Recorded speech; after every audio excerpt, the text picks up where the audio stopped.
Good morning po. Kilala naman ninyo po ako bilang si Ka-Freshness Wilbert Tolentino. Siguro naman naiintindihan naman ninyo bakit ako gumawa ng video neto. Malungkot lang sabihin na bakit ko ginawa tong video. Sumakto pa pang second year kong anniversary sa vlog industry. Ikinalulungkot ko na first vlog ko to na parang malungkot dahil lahat ng content ko gusto ko happy vibes lang, good vibes lang para sa lahat. Pero since nakita naman ninyo ang post ng aking mentor, si Ma'am Zainab. Ang daming mga audience, fans, sebis, mga ka-freshness, mga nagmamalasakit, nagsasend sa akin screenshot, at maraming nagtatag Wilbert user. Masakit para sa akin yung pinost mo at pinabayaan mo na i-fiesta ang pangalan namin at lahat kami damay-damay. Gusto ko lang iklaro ang mga bati ko sa akin. Napanood ko ang YouTube ni Mark or kilalang MG na sinabi na fame ang hinahanap ko. Mag-50 years old na ako, hindi ko kailangan ng fame na yan dahil well-established ako at self-made guy ako. May social media ako or walang social media sa akin ay mabubuhay po ako. It so happened, during pandemic, marami akong entertainment bar. Kailangan ko isagip ang buong entertainment industry. So bilang isang bar owner, gumawa ako ng YouTube channel para edge ko sa ibang bar na meron akong channel. So ang unang nag-introduce sa akin sa industriya ng vlog industry ay si Ma'am Shasna Laparan. So since si Shasna ay nakachika ko, sabi niya sa akin, ang makakatulong sa iyo ay si Jomar Lovena. Si Jomar Lovena ang nagpakilala sa akin kay Zainab. During that time, nakwento naman sa akin ni Jomar na si Zainab ay naghahanap din talaga ng racket. At medyo gipit siya, kaya ginawa niya akong customer. So kung napapanood niyo yung vlog ko, lagi ako nag-a-acknowledge kay Seb dahil sinasabi ko na isa sa mga tao tumulong sa akin sa industriya. Hindi ako hipokrito, galing to sa puso. Lagi ko ina-acknowledge silang dalawa ni Jomar. Sila naman talaga ang nagsimula sa YouTube channel ko. Para sa kaalaman lang ninyo, linayo niya ako kay Jomar at buong Team Horror. Kaya makikita nyo na wala na si Jomar ng very long time dahil puro siya na po. Siya na nag-take over. Siya na rin po nagmando sa channel ko. Siya rin ang nagdidikta sa akin kung ano yung mga dapat gawin. So,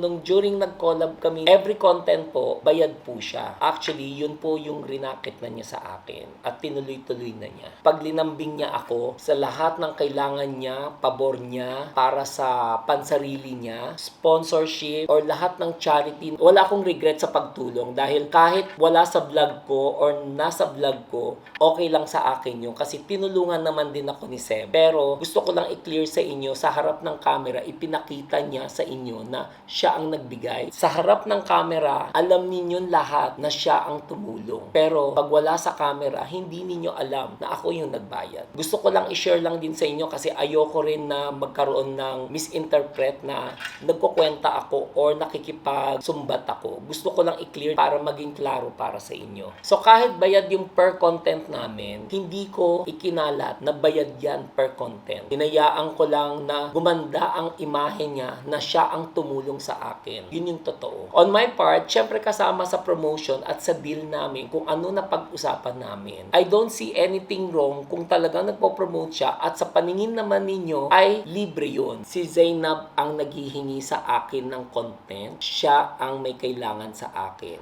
At sasabihin niya sa akin, i-upload niya sa YouTube channel niya para makilala ako ng mga Team Sebis. Pero after few weeks, iti-take down niya. Yun yung masaklap. Syempre, kinuha niya si paring Daryl, 400 plus siya, 400. So, 800 yun. 800 ko, pagka after 2 weeks na wala na, kasi iti-take down niya. Ano kaya mararamdaman nyo rin, di ba? Pero wala kayo narinig. Kino-compensate ko, wala ako pinost sa social media at hindi alam ng tao. So, ang pagkakaalam ninyo, free lang ang tulong. Kung free lang ang tulong, dapat tinulungan niya muna ang buong Team Sebis niya at maka-reach ng 1M. Kaya yung natulong niya sa akin na 700,000 subscriber na yun, thankful din ako doon. Pero, well compensated naman po. Ito po yung mga listahan, ang mga nakatulong sa akin. So, bawat lahat na nakakollab ko, nakikita ko yung audience at saka traffic na kung paano pinasok nila sa akin. Kaya nakalista po lahat yan. Kung nakikita ninyo yung lahat ng listahan nito, the rest yung 200 plus ay lahat ng mga other YouTubers na mga nakakollab ko. Actually, siya rin naman din ang nagdala ng maraming influencer sa akin para makollab ko. Alam naman ninyo si Hipon, di ba? Lagi yan nasa vlog ko na lagi ko ina-acknowledge, kaya nakilala ko si Hipon ay dahil kay Ma'am Seb. Tama naman, si Ma'am si Seb talaga nagdala sa akin kay Hipon. Dahil during pandemic, kung napanood ninyo ang Tony Talks na in-interview si Hipon, ay yan yung time na walang-wala siya. So, nagmagandang loob si Ma'am si Seb para ipakilala sa akin. Pero, nung dinala niya sa akin si Hipon para mag-collab kami, kumita siya ng 200,000 na hindi alam ni Hipon. Kasi 100,000 ang charge niya sa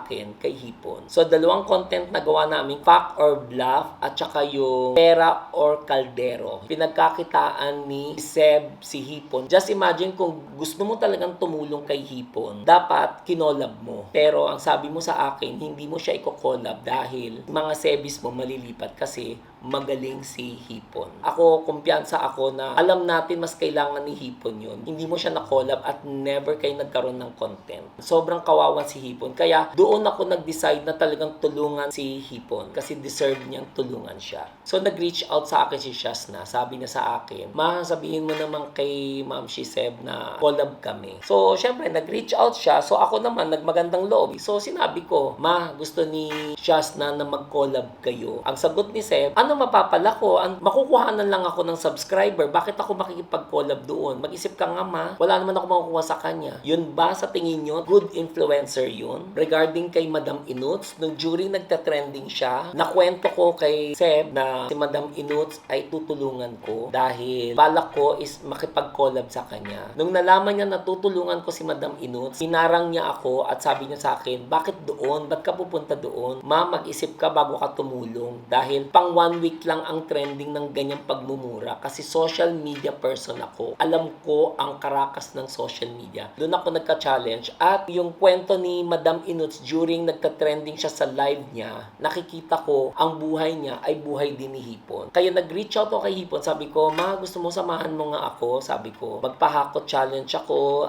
Gusto ko makita rin yung lagay ni Madam Inuts. Samahan mo ako. Sinamahan ako ni Hipon pero gusto ko lang din i-share sa inyo kahit na si Seb ang nagpakilala sa akin kay Hipon, yung word na may courtesy call, tumawag din ako sa kanya. Ma, kinontak ko si Hipon, pinasama ko siya, magko-collab kami ni Madam Inuts. Sabi niya sa akin, okay, sige, good, go ka na lang doon. Pero, mula nun, natabangan siya kasi tinuloy-tuloy ko pagtulong kay Madam Inuts. Kaya never na nag-cross ang landas ni Madam Inuts at saka ni Seb dahil on the first place, nakita niya rin si Madam Inuts ay isang komedyante rin. Natetret siya kay Hipon at saka Madam Inuts. Kaya wala kayong makikitang may collab silang tatlo or silang dalawa or nag-cross ng landas. Kasi iniisip niya, once na nag-collab, lilipat ang subs niya sa iba. Ganun siya kagaling bilang isang vlogger. Maingat siya. Ganun siya mag-alaga sa subscriber niya. Maipakita niya lahat-lahat ng goods. Pero behind the camera, yun ang dapat alamin nyo. So since nandyan na ako, nagbablog na ako, alam niya na naghahanap ako, nakikipag-collab sa iba't iba. Marami pa siyang hinarang sa akin. Lahat ng talent ng Star Image, si Makagago, si Makagwapo, Tony Fowler at yung Toro family, si Wamos. Yan, makikita niyo yung screenshot na yan, pinagtawanan pa niya ako. Si Wamos, iko-collab mo. Lahat ng nabanggit ko, sabi niya ay trash. Just imagine mo, trash. Kasi once na pag nakipag-collab daw ako, tatablahin daw ako ng lahat. So nakikita nyo kung gaano siya ka-demand sa akin. Lahat sinusunod ko. Pero there are some na vlogger na nakipag-collab ako, nakita ko naman na hindi naman pala totoo yung chika niya sa akin dahil nakikita ko yung paninira. So makikita ninyo yung screenshot about kay Alex Gonzaga, si Jamil. Screenshot nito kay Ivana. Si Miss D, best friend niya. Pero nagto-talk shit siya sa best friend niya. Ganyan ba ang kaibigan? Jelay, makikita mo itong screenshot kung ano yung mga nasabi niya. Robby Domingo. Tanya Lopez.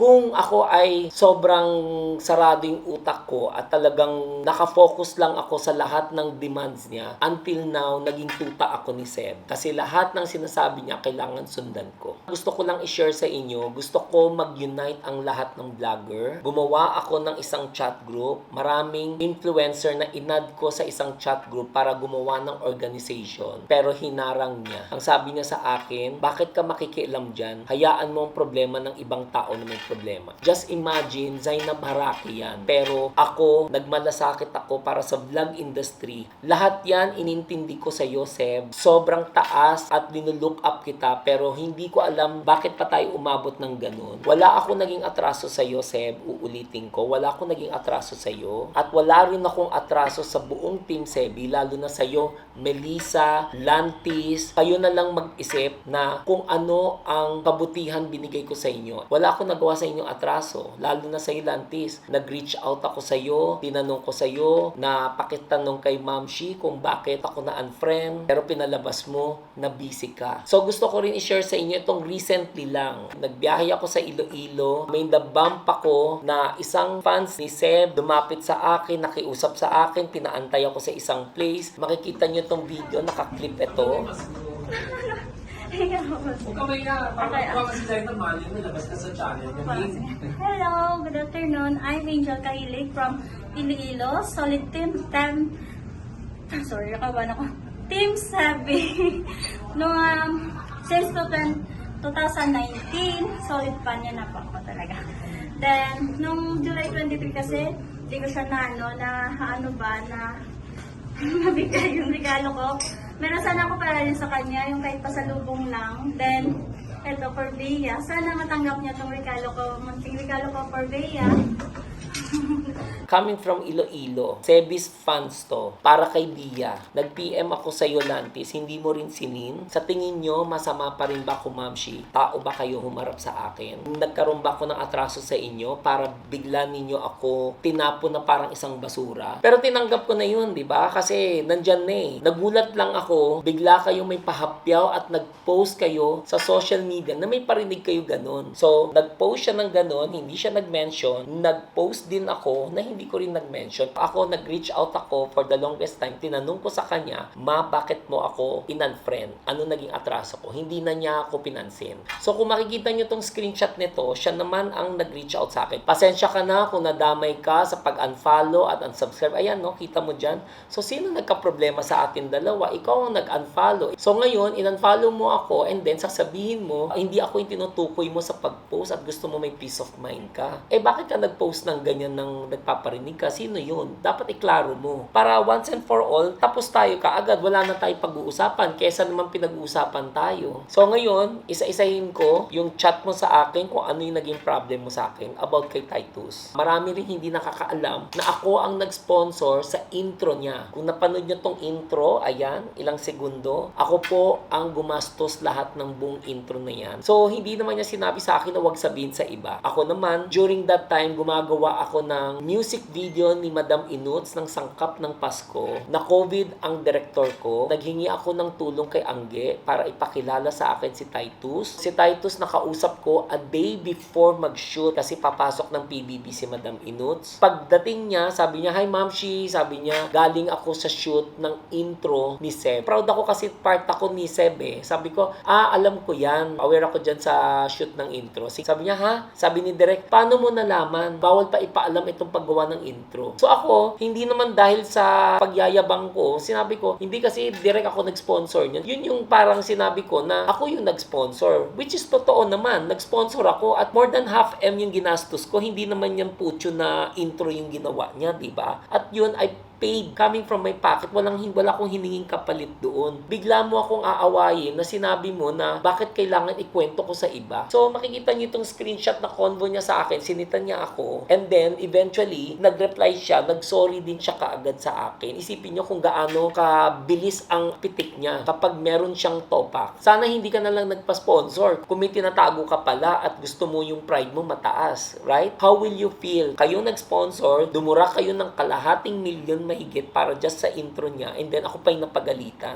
Ako ang pinagbibintangan na kesyo ako daw ang nag-link sa isang 91.5 Win Radio na blind item. Kung nabuntis ka or naghiwalay kayo ni paring Daryl, syempre sa mamaloob ko sa mag-asawa. How will I feel? During nagkaroon ng problema si Daryl at saka si Seb, isa ako sa tinawag ni Seb, pumunta ako agad-agad. Naghingi siya ng 3 tao, si Donalyn, si Angelica, Angelica at ako, according kay Seb, naghingi siya ng advice about sa status nila kasi on the rock sila. Honestly, ayoko ma-involve talaga, pero since kinonsider mo ako as mamshi mo at pumunta ako sa bahay nyo, sabi mo, si Donalyn pinapa-ekis kay paring Daryl. Donalyn ang nag-advise na huwag nang ituloy ang relasyon. Ang for safety lang na advice niya, sinabi mo wala kang makukuha doon dahil on the first place, mag-best friend si paring Daryl at si Flo G. So, ako ang pangatlo tinanong mo, sinabi ko sa iyo straight na family man ako, may anak ako, kung mas importante ang pamilya para sa iyo, i-win back mo si Daryl. Ang sabi mo sa akin, makikinig ka, sige, i-win back mo at mag-usap kayo. Ako lang ang bukod tanging nakakapagsabi sa iyo, magbago ka rin dahil ikaw rin may attitude ka. Minsan napapahiya mo siya dahil pag pina-invite mo ako para mag-content kayo, papahiyain mo si Daryl in front of me. So nagkaayusan kayo at nag-thank you ka pa. Ayan ang screenshot. Yan, basahin ninyo. At hindi ko alam kung ano nakain mo, Seb. After na nagkaayusan kayo, biglang nag-PM sa akin using Daryl account at finoward mo sa akin ng isang katerbang screenshot na blind item kayo about sa issue ninyo at ako ang pinagbibintangan mo. Ikaw mag-isip, Seb. Ako nga nagpabalik sa inyo ng family. Bakit ako sisisi nyo? Sa tingin ba ninyo na pag yan ba ay nakwento ko ba ay makakatulong ba para sa pamilya mo? Bakit pa ako nagbigay sa iyo ng advice? Make sense ba tayo? So after nun, hindi ko alam na nagkahiwalayan kayo. Hindi ko alam kung anong miserableng pinagdaanan ninyo. Wala na kayong update sa akin. And yet, tumawag sa akin si paring Daryl. Nung naghiwalay kayo, doon nagklaro sa akin na sabi niya, Mars, gusto ko lang mag-PM sa'yo na etong nahuling message sa'yo, hindi ako yan. Si Seb yan. Si Seb ang hindi makadirekta sa'yo pero ginamit account ko. Hindi natin alam lahat. Pagkahiwalay nila ni paring Daryl, sinira ni Seb ang buong studio, lahat ng file ay winarak niya. Pati kasamahan ni Daryl na yan na lang ang panghanap buhay nila ay nasira lahat. Hindi niya naisip na lahat dinamay niya. Personal problem lang naman niya in between kay Daryl. Ganun siya. Damay-damay. Another thing, ang sasakyan ni Seb, binenta niya kay Daryl. Si paring Daryl bilang kasama niya sa bahay, live-in partner. Sobrang tiwala ni paring Daryl. Yung sasakyan, binayad niya para kay Seb, walang deed of sale. Kasi sa sobrang tiwala niya, yung sasakyan ay dinigalo niya sa magulang niya. Pinapunta ni Seb, ang father niya, dala ang mga pulis at binawi ang sasakyan. During that time, hinayaan na lang niya. Sabi niya, Mars, ako gusto ko na manahimik. Alam mo, I feel bad para kay paring Daryl nung nag-reach out siya. Sabi niya, Mars, ako kasi ayoko rin na may sama ka ng loob. Gusto ko lang din i-clear sa'yo to kung ano yung pangyayari sa akin. Hindi siya naghanap ng kakampi. Gusto lang niya i-clear yung name kasi alam niya na sumama loob ko. Sinita sa akin ni Seb about kay Ira. Si Ira ay walang kasalanan. Sa mga lahat ng bumatikos na nakaraan, ito yung pinost ko sa Facebook. Nung nag-post ako ng Facebook, ang best friend niya si Miss D ay tumawag sa akin ng umaga. Makikita niyo tong screenshot. More than 1 hour din kami nag-usap. Si Miss D, ayaw niya rin ako makaaway, ayaw niya ako makasagot, pero sinabi niya sa akin na na-disappoint siya sa akin sa pag-post ko doon sa picture. In-explain ko kay Miss D lahat. Pinakinggan niya lahat ng hinanakit ko sa nangyari na pinagdadaanan ko. Nung picture na yon, tinanong sa akin ni Miss D, pinag-isipan ko ba yung pag-post? Hindi ka ba nag-isip, ma'am?